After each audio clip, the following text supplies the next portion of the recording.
I'm going to tell you why I plan to make more mistakes this year, and maybe you should too.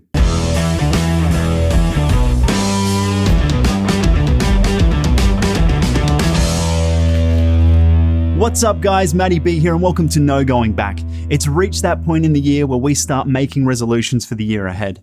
I am no stranger to New Year's resolutions. Every year, I've always made a resolution. In years gone by, I've made the resolutions, I'm going to gain this amount of muscle, I'm going to lose this amount of fat, I'm going to get this much more confident, I'm going to talk to these new people. But all of these resolutions I set for myself were coming from a place of lack and negativity. However, given everything I've been through in the last year and all the personal growth I've undertaken, I'm coming at this from a new perspective. Instead of setting my New Year's resolutions from a place of lack, from a place of negativity, from a place of there's something missing about me or I need to achieve this in order to feel good, I'm coming at it with the aim of feeling good being the main goal.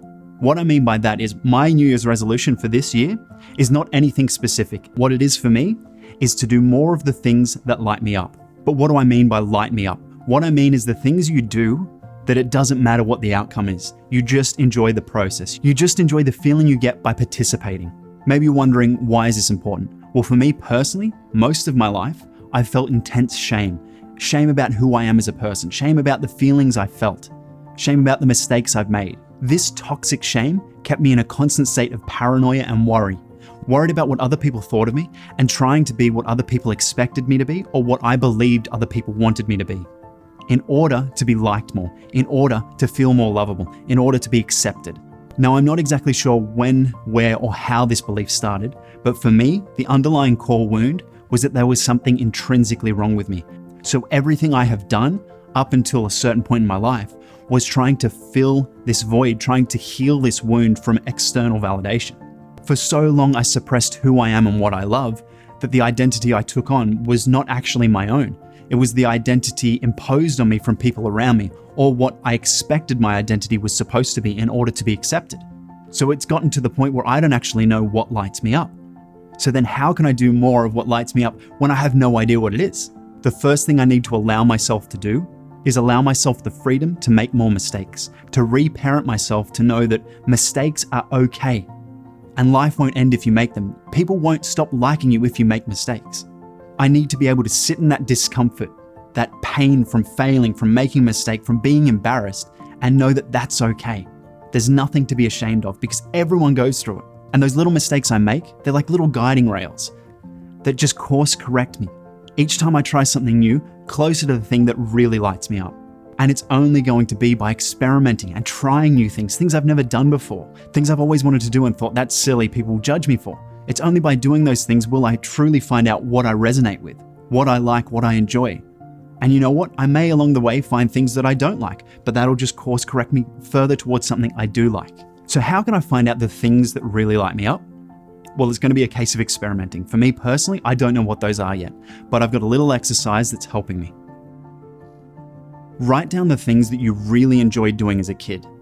The kinds of things that you did just for the fun of it, before expectations were placed on, before outcomes were placed on, before it was said, how much money can you make doing this? Or how successful can you be doing this? These were the things you just did because you just wanted to do. Write down all the things that you used to love, because chances are the younger version of you knew what you liked a lot better than the older version of you does. Look at ways you can incorporate doing some of those things you used to love in your now adult life. Let's say, for instance, you loved watching Disney films and singing along with the songs and playing dress-ups. Can you do singing lessons? Can you do acting lessons? Can you join a musical theater group? Can you do something that slightly resembles what it is you used to love as a child and see if you still love that? And if you don't, no loss. Great, you found out that's something younger me loved, but older me doesn't. Great, try the next thing. But at least you'll know. And who knows, trying some of these things may actually guide you towards something you didn't even think you'd like, but end up loving. One thing you need to do with this though, and for me personally, this is a big one, is making the agreement with yourself that you are not attached to the outcome. You're going into this just to test it, not to see if you can be better than someone or how good you are, just to see if you enjoy it. Take that pressure off yourself that you have to be good at this. No, you just need to see, do I like this? Do I not like it? And if you do, great, continue it and work on getting better at it. Give yourself that permission to make mistakes, knowing that mistakes are good. For me personally, the people I admire and really look up to, they're the ones who are living a life on purpose. They're doing the things that, for all intents and purposes, should be exhausting them, but it gives them energy. And for the occasional glimmering moments where I get that myself, it energizes me and I feel amazing.